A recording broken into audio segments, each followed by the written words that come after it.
And now for our next news special report. Welcome back to this special report with me, Gary Franchi. Historian Victor Davis Hanson recently sat down with Tucker Carlson, and his revelations, they are a must-watch. Hanson warns that America stands at a critical juncture, and the choices we make in the coming months could determine our future for generations to come.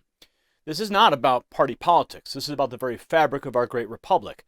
What you're about to hear might shock you. And as always, we have an explosive final thought that you do not want to miss. So let's dive deep into what Hanson believes is truly at stake. America's always been a melting pot of ideas, values, but according to historian Victor Davis Hanson, it's currently undergoing a transformation that's nothing short of revolutionary. In his recent dialogue with Tucker Carlson, Hanson voices concerns about the direction liberals are steering the nation. He perceived a blatant abandonment of traditional moral values, all in a quest for power.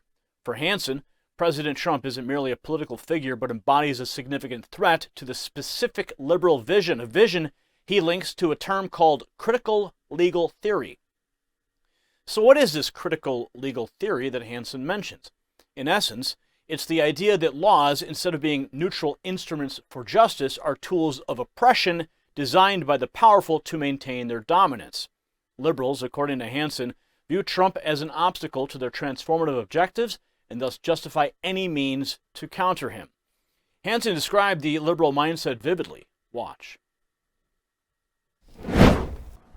Well, I think they've come to the conclusion that Trump represented an existential threat, and by association, half the country did, to their vision of what they want to transform us into. And so they feel that any means necessary are justified by their noble spiritual ends.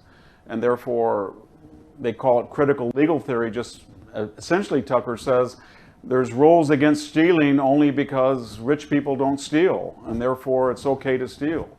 And modern monetary theory says print as much money, and eventually rich people will have to pay higher taxes or have their 401ks appropriated. Same thing with the border.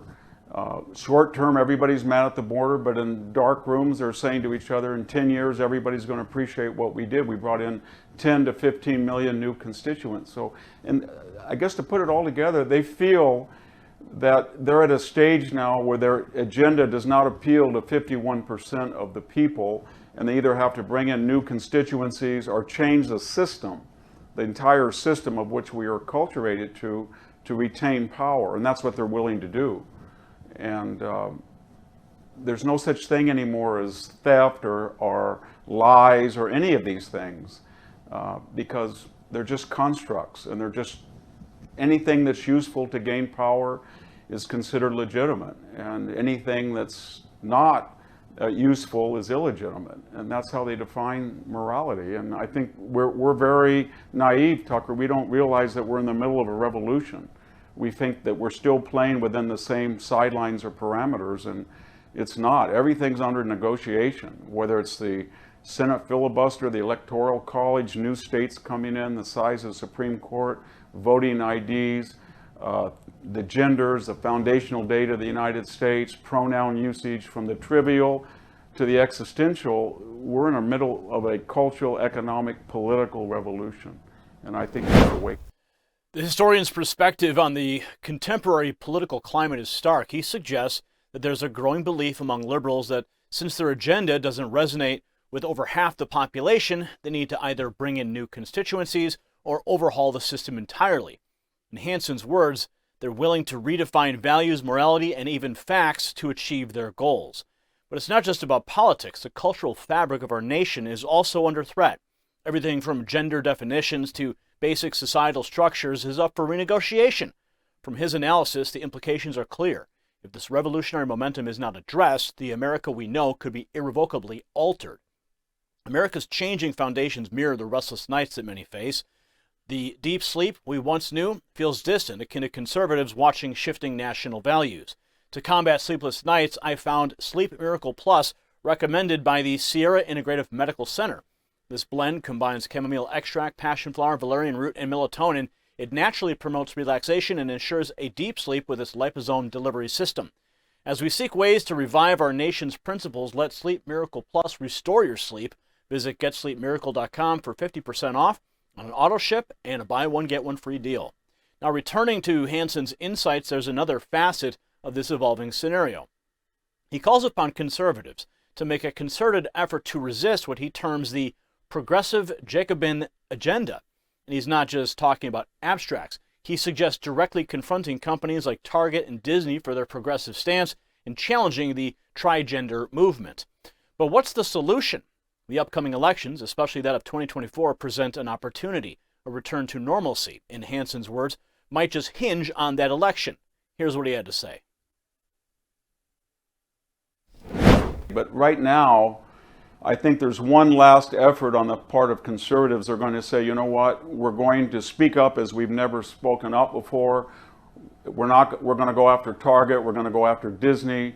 We're going to say that we're going to go after the three-gender movement, and we're going to try to win this election. We're going to try to win the House. We're going to try to win the representative. We just have to unite behind, and we'll see if that works. I'm really afraid. Everybody says democracy's in danger, but I think if they feel that they have the majority of the people, and I think the majority of the people are against this progressive Jacobin agenda, and they still can't find power, then we're going to be in new territory. We're in new territory now.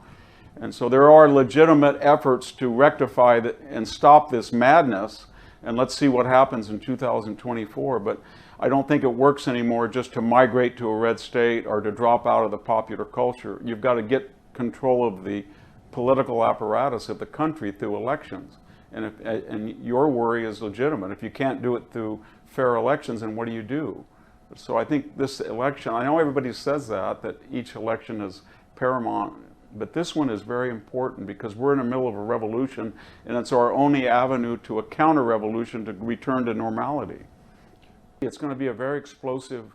I hope everybody can keep their head, because I think the next 12 to 18 months are going to be the most explosive in our history since the Great Depression. Migrating to a red state or disengaging from popular culture, Hanson suggests, is no longer enough. It's crucial to seize control of the country's political apparatus through fair elections. But the question remains, if the elections don't reflect the will of the people, what is the alternative? So, ladies and gentlemen, our republic stands at a crossroads. Historian Victor Davis Hanson's insights shed light on an ongoing revolution that seeks to redefine the principles this nation was built upon. As concerned citizens, we must ask ourselves, is this the direction that we're heading? Is this the path we want for our children and grandchildren? Our republic's founding fathers envisioned a nation of liberty, freedom, and justice for all. The stakes had never been higher, and the decisions we make today will shape the America of tomorrow. It's time to stand up, engage in the conversation, and make informed decisions. This isn't about being liberal or conservative. It's about safeguarding the values of our republic, because if we fail to act now, we might wake up in an America that's unrecognizable. So let's be the change we wish to see and ensure our great republic remains the beacon of hope it's always been. Congratulations, you made it to the end of the video. Now keep up your quest for truth with this next news report. And if you found our channel enlightening, join the millions who agree with you. Tap subscribe. Thank you for watching the Next News Network.